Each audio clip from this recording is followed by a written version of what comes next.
Wow. And that goes outside the industry. That's in life, period. Yeah. Any tips that you would share with some people who are getting and are entering the music industry, like, and they're new and they're just kind of bright-eyed, bushy-tailed, they just don't know what's going on? Oh, man. Or maybe, what are your top 2 tips for people out there that are just like, what are some practical things that I could take or, act upon? I'm gonna say this one. I know you're excited. I know you're happy. I know you're ready to hit them platforms that you see your favorite artists hitting, that you see, that you yourself think, okay, I can do that too. Yeah. But I need you to. I'm Andre, and this is the Speak Your Life Podcast, where we talk about everything as it relates to education, careers, values, mentors, and anything to do with purpose. We do this one impactful conversation at a time, whether it's solo dolo with yours truly or our amazing guests to share stories, industry insights, encouraging words, and calls to action that can help you get closer to your why. Become a part of the Speak Your Life community by subscribing today to the podcast and following us on Twitter, Facebook, and Instagram at Speak Your LYFE, because life without your why is meaningless.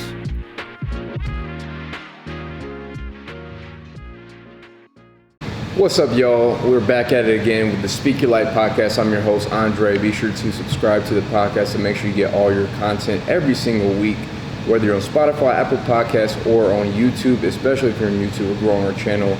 Make sure you hit that subscribe button. But anyways, today's special guest is all the way from Jacksonville, Florida, and he has been singing since he was 4 years old and now is touring from city to city here in Atlanta. Now he is present and making his presence known to the world. Here we go.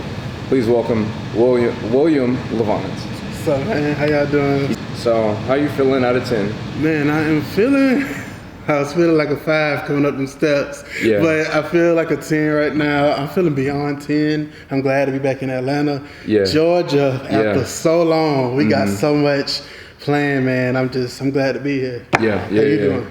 Good, man. I'm good. I'm feeling good. I'll say I'm about an 8 right now. 8.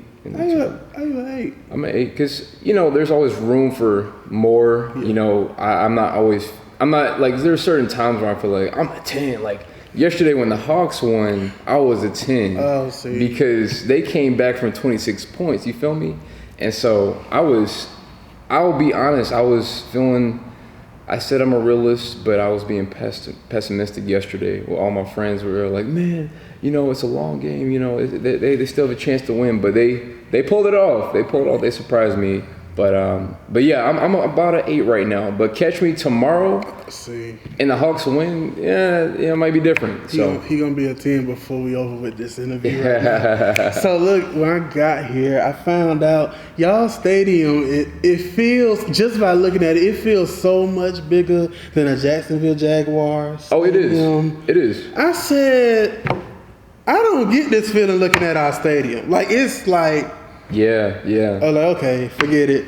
But go Hawks, right? Yeah. Go Hawks. Yeah. Go Hawks. So Hawks are the basketball team, and then the Falcons are the football team. So, yeah. Speaking of football, now I know everybody got their teams, that they go for. Yeah. I'm just one that I'm going for whoever wins. Yeah. Fair weather fan over here. You can join the bandwagon. It's all good.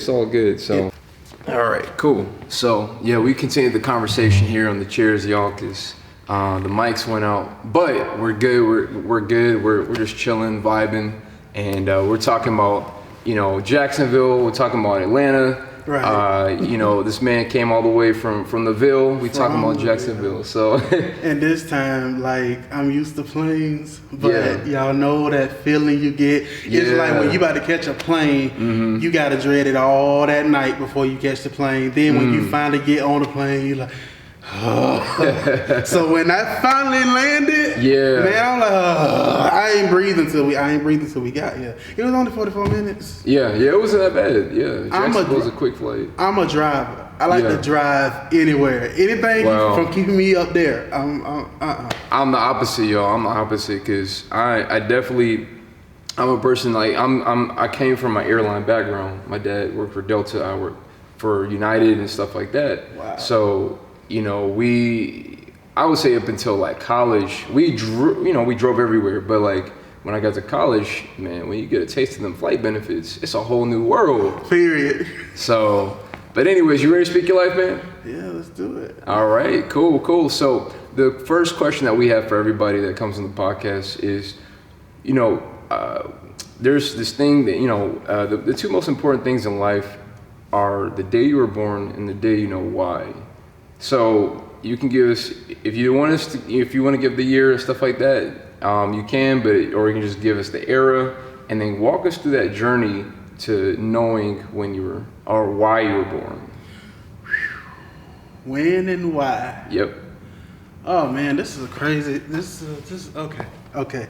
So March 7th, 1995. The best time, listen, 90s. Listen, I'm an 80s, jumping. 70s. Yes, I'm an 80s, 70s. My music lineage reaches all the way back to the 50s. But 90s, oh, Cross Colors, TLC, Tupac, all them. Okay. Oh yeah, Nas, all of them, yep. But March 7, 1995, first of all, the numbers, oh my God. Yeah. 3795. And I didn't get it till I was older. I started looking up numbers, what they meant biblically, spiritually. And the thing is, real quick, a disclaimer. Yeah. I'm raised between three families. I was raised between three families. My blood family and my predestined family. I call it my predestined family because that family that took me in and really like showed me how to read the word, showed me the right stuff to do, how to be focused on being successful in life and not ended up just on a regular 9 to 5. Not that anything's wrong with that. Yeah. But how to look forward to being more in life. And the thing is, I did not notice until I got 21. Yeah. Their address is my birth year on their house, and they didn't even know it. Wow. So I'm like, it's like 1965. I was born in 1995, turned the 6 upside down. You got 1995. So it was like, wait a minute. So back to the numbers. Yeah. 3795 showed me on the third day, God birthed grace. 3, Father, Son, and Holy Spirit on the third day, Father rose. 7 is the number of completion. That's God's number. 9th, birth. 5 is grace. Wow. So it's like, it's a lot. So I believe as my purpose to be on this earth, aside from the music and stuff that I do, is to also help people notice that you were born for more. Yeah. You were born for more than just working yourself hard on a 9 to 5. You were born to own. You were born to live out your dream. You were born to live out that dream that you see yourself doing inside your head and been seeing it for years. Like in my head, I've always seen myself on the stage. I've always seen myself being able to impart it into somebody else's life, whether it's in me speaking or whether it's in me doing music or whether it's just having a conversation. Yeah. Not knowing that years later, all the mornings I had to get up singing in front of a congregation at a young age. Yeah.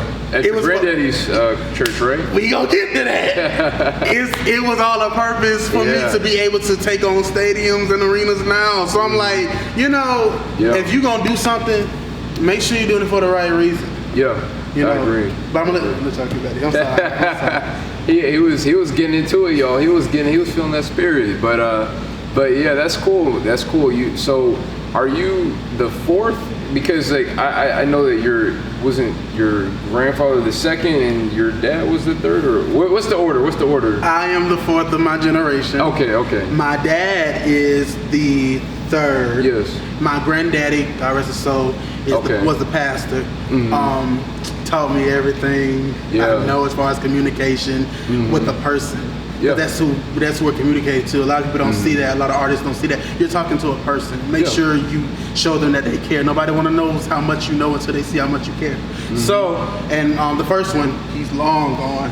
Oh God, that goes back to the Predestined. Yeah. There's a room in the Predestined family's house that my very first generation from our lineage of the LaVants, he built with his own hands. Really? So even though I never met him, I was still birthed to be able to connect with him in some way, and I love that room. Wow. I love that room. Wow. So that's awesome. It's a lot. It's a lot. When people ask, I be like, y'all don't understand if I had time to tell y'all. I got time today. That's right. So man, you in the city, you're touring and stuff like that. Absolutely. So you're going from place to place, and what are some things that you learned along the way? Like, have you had any like funny, embarrassing, or humbling moments that really shaped you and who you are today? What's crazy is I had them all. And Yeah, I think we're going to start with the embarrassing because Sure. I have no problem telling them. That's okay. Just embrace it. Make sure for my artists, for my speakers, anybody that got to go on a stage, make sure you don't step too close to the edge, especially when it's a high stage. Don't step too close to the edge. Where this going? Listen, I have failed so many times. Yeah. Also, make sure that you feel your grip on stage, because listen, sometimes you get out there, you be like, oh, I see, I'm gonna do this, I'm gonna yada yada. No, because you get out there and energies is real. Energies from crowds are real. I tell anybody, do not look at. When you first start, don't look at no crowd. Look above their head so you can have your ground. Like, oh, okay, I'm good now, because it's a whole nother atmosphere. As far as Paul Leroy on TikTok. Oh my God! See, he's reaching. He's reaching. But let's see. What you said? Embarrassing. That was embarrassing. So funny, embarrassing. Any kind of stories that maybe were a humbling moment that kind of pivotal that shaped you in your journey. Humbling. Yeah. Never. Oh gosh, one of the humbling moments was I think I was in a church setting. And that's the crazy thing. I do inspirational music, but I'm more called to arenas, clubs. I'm rarely called to churches. I love when I'm called, because I'm like, that's where I got it. That's where I want to be. That's where it all started. But it's a whole nother plan to be needed outside those walls. Anyway, back to the situation. Humbling. I was in a church setting, and I never forget. I have, I pray and get myself together before I go out anywhere. Yeah. But this Sunday, I needed a yin yang twin turn up, and I messed around and had the phone playing in my back pocket, and I did not. The mic was on. So the church is like, what? And this is a big church. The church is like, what? Listen, turn your phones off or turn them down, turn them on silent. But also, know that you are your number one supporter. Nobody's going to support you as much as you do. Watch over you. Be financially responsible. Yep. Don't do all this. Don't do all that spend. Listen, you're gonna feel when you spend. Yeah. Oh yeah. You're gonna feel when you spend. Be smart. Yeah. Watch over your stuff. Watch your surroundings. Watch who you're around. That's the main thing I had to make. Tell us about that. Tell us about what are the importance of influence. Oh God. I had to watch you. I still do. It's the thing we got to do on an everyday basis. But I make sure I watch who I'm around. 9 times out of 10, I will be by myself. Yeah. Because when I'm by myself, I know it's not an idle mind, but when you're by yourself, you get to think. You get to really talk through things rationally without making decisions on. That's what it. Without making decisions on impulse. Being around people that is yes to you all the time. Yeah, that's right, bro. Yeah, they don't ever tell you, no, bro, you need to pull back, chill out, don't go there, not right now. Just be if you have to be around somebody or some people, make sure that they mean the best for you. You test that. You test that through conversation alone. Yep. Out of the abundance of the heart, the mouth speaks. So just be aware. That's all I got to say. Be aware. Wow. And that goes outside the industry. That's in life, period. Yeah.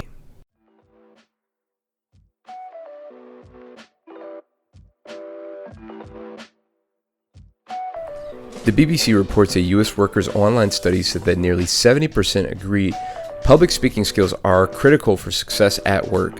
Maybe you are a student looking to become a prime candidate for that internship, or might I say full-time position. Or maybe you have already been in the job market for some time now, and you just want to stand out amongst your coworkers looking to get that raise you feel like you've been passed up for too long now. Go to speakyourlife.com/private-lessons.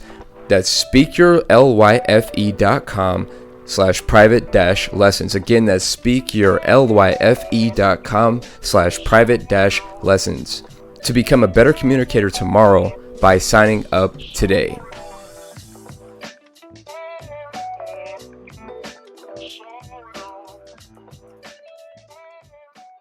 Any tips that you would share with some people who are getting and are entering the music industry, like, and they're new and they're just kind of bright-eyed, bushy-tailed, they just don't know what's going on? Oh man. Or maybe what are your top 2 tips for people out there that are just like, what are some practical things that I could take or act upon? I'm gonna say this one. I know you're excited. I know you're happy. I know you're ready to hit them platforms that you see your favorite artists hitting, that you see, that you yourself think, okay, I can do that too. Yeah. But I need you to be able to think for yourself. Yeah. Be able to think for yourself. That is the main important thing, because one thing the industry is going to do, and industry, y'all know I don't care. One thing the industry is going to do, they're going to, if they sense that you don't have a sense of who you are in totality, like as far as an artist, as far as a person, and who you're able to reach, they're going to guide you their way. They're not going to guide you yours. So it's important to know who you are. It's important to be original. Yeah. Because you have a lot of people doing the same music these days off the same beats and getting sued. Tell me about it. Listen, I feel it in the room. So it's like, be original. That's one thing. Nobody can tell me anything they listen to of mine is not original, because it's created all from scratch. And that goes back to being financially responsible. You do not have to spend thousands and thousands of dollars on a song. It's not about, it's about the quality of it. It's not about the quantity you spend. I can tell you right now, ways have been made for me specifically. I can just speak for me, to where I was able to put out music at all. You see what I'm saying? And not have to do a little something strange for a piece of change. I'm coming for y'all too. I'm just, I can only speak from my experience. I can't tell you anything. I can't tell you anything that I have not been through, I have not dealt with. Wow. It doesn't make sense. Wow. It holds no weight. That's why I'm able to just, but that's my main 2 things. Be financially responsible and know who you are. Financially responsible and know who you are. That's important. And so, you talked about putting time, effort, and money into songs. I remember hearing, what were you going to say? 3. What's that? And make sure it's what you really want to do. All right. That's the 3rd thing. You gotta, because there are some people who are not passionate about the things that they do. They're doing something because it pleases a certain crowd of people, but maybe that's not who they really are deep down. It do something because they seem like it pleases a crowd of people, but it also, you got people out here doing it just for money. It has to go beyond money. Money is added to it. It has doing music, speaking, but for me, doing music has to go far beyond money, because I'm gonna tell you right now, if you are not backed by certain people or backed by a certain label, you can be independent, but please know that you gonna do some. Not all them shows gonna be. Yeah. That's where the tests come in for real. Can you do it and be effective in it without this for a second? Yeah. Wow. So, I remember reading something about your mother. It came to her in a dream, the song "Spirit You Are," and I wasn't expecting that. All right. And that I was like, that's pretty cool, because you hear stories about things like that. And how was that process, developing that song, and maybe how long did it take from her putting it on paper, giving it to you just in the studio, just going through it? Ooh, Lord. Let me tell y'all right now, after I put out Light the Fire, which was my first official single, I did not want to write or release any more music. I was done. I didn't care. I was going back. Really? No, I didn't. I didn't care. I was going back to focusing on designing graphics full time, around the clock, which I'm straight. I'm good. But when this, oh my God, when I was woke up, my mom called me, said she wrote a song. My mom always told me she done wrote songs and stuff. Yeah. She tried to sing it to the best of her ability, and I caught what she could sing, and I translated it. And I'm like, okay, Spirit You Are, yada yada. Whole another year later. song is coming, overtaking me and forcing its way out of me strategically, what parts to put where, how to sing this, what to sing this. And it came out, and people are gravitating to it till this very day. And I love that song so much. Spiritual Artist is one of my. It's a crazy song, yo. It is. Yeah. But I want to say this: when you make, it's a difference when your calling or your dream calls you. Mm-hmm.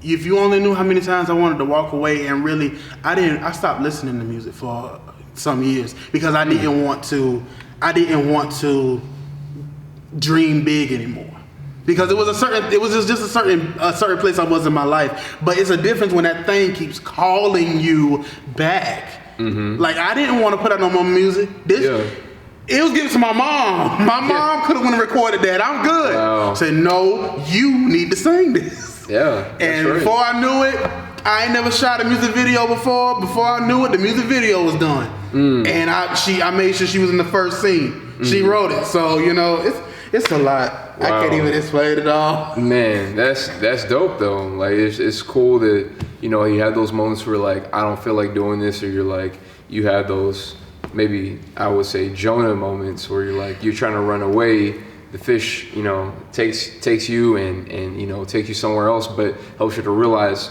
you know what, I was supposed to be back there the whole time. And we want to do those, things, or we want to do it our way, or we want to do it this way or that way. But sometimes, God, for some people, it's the universe.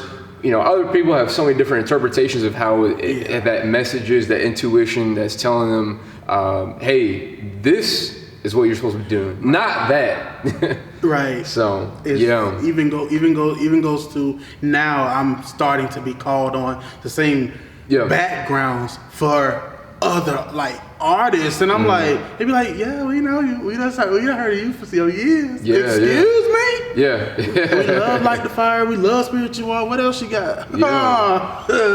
Okay. So therefore, I'm in a lane of my own. Yeah. And I get to get it. I get to be in and out of these other lanes as well to continue to build. Of course. Yeah. Why not? It's amazing. I can. Who would you say are some of your inspirations? Okay. If you had a top 5, let's go with it. Okay. Yeah. So let's see. I gotta say, Okopi Peterson. Shout out to Lagos, Nigeria. Shout out to Nigeria. Period. I love y'all. Y'all know Afrobeats. I'm obsessed with y'all. Period. Y'all know it. Okopi Peterson. Miranda Curtis. I love Miranda Curtis. Mm-hmm. Fantasia, hands down. This is not fair. And Mary, Kurt Franklin's, I don't know. He been on my Instagram. Okay. He been on my Instagram, but definitely Leandra Johnson. I cannot forget her. Mm-hmm.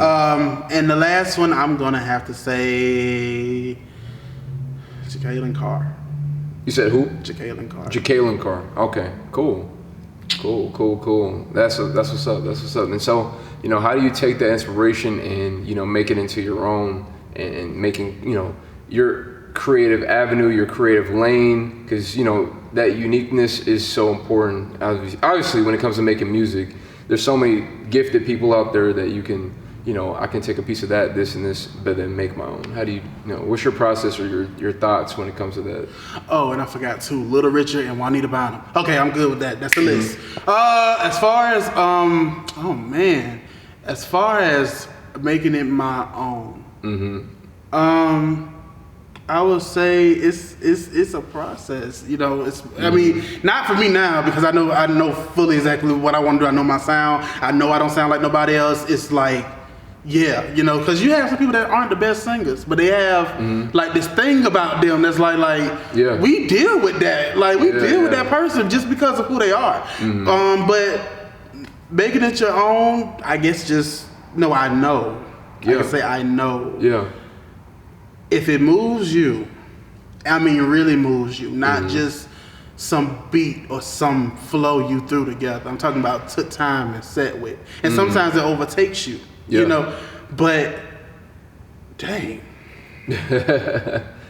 Like, what are some steps in your creative process that you could share with us? My creative process is different. Everybody's zone is different. I would say I get a melody. And I just hear it out of nowhere. The mind is so amazing like that. You can actually hear sounds in your head. You can see stuff in your head, even though it's not in your vision. Like, you can see it and hear it. So it'll come. I'll record it on the phone, put it down. Don't pick it up till about probably another 5 months or a year later. But one thing about it, if a song is I can speak for me. If a song is forcing its way out of me, it's in my head. When I'm asleep, I can barely sleep until I go record it. That means it's time for it to be birthed out. And I cannot wait for y'all to hear my official EP coming called Bethel. And it's dedicated to my granddad. Because my granddad, even though he was a phenomenal singer, taught me everything I know, he's never recorded anything. And Bethel is the place where I sang first, because he called me up in front of his congregation I'm like, I don't know what sing is. What are you talking about? Song This Little Light of Mine. It just started coming out. And one thing my granddaddy gonna tell you is, if you can't sing, you can't sing. And that's okay. But that's not everybody's gift. Right. but he taught me everything I knew. And his church was called Bethel, and Bethel is also the place where God lives. So it's like all intertwined, but I can't wait for y'all to hear it. And those sounds are all in that. Wow. You can tell like it was ready to be done. Wow. So that's awesome. So as we, wrap things up, what would you say would, if life is like a house, and what would your house stand on? What is a foundational piece that you say your life, your house stands on? Prayer. That's the main thing. You said prayer. Okay. That's for me. I can just speak for me. Yeah. But those who don't pray, family. Yeah. Love, and some of y'all out there, y'all foundation is you. Yeah.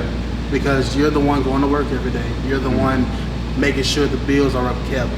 You're the one that's handling your responsibilities. So if your foundation is just you, then that's what it is. But you're a strong foundation. You're a strong foundation. Know that. Wow. Man, I appreciate that. And so, we have this thing called Question of the Day, where we just have a random question. What would you say would be, if you were to write a book, what would it be about and why?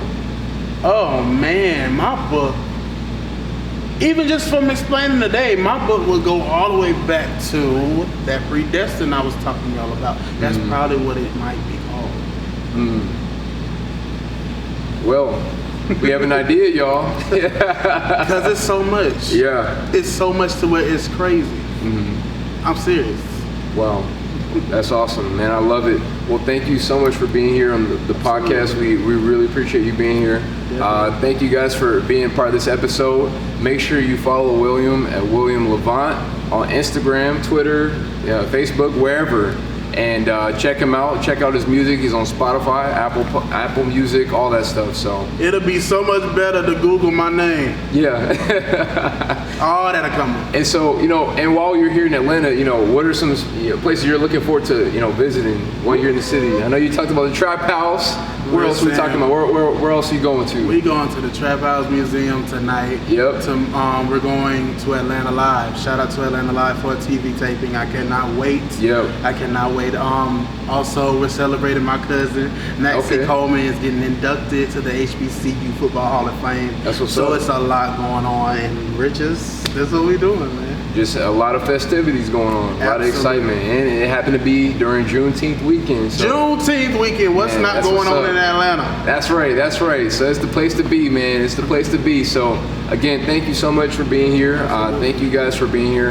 And if you haven't already, make sure you hit that subscribe button, whether you're on Apple Podcast, Spotify, YouTube, all of it. Make sure you subscribe to the Speak Your Life channel and get all this content every single week. I'm your boy, I'm your host, Andre, and love you guys. We'll see you in the next episode. Peace.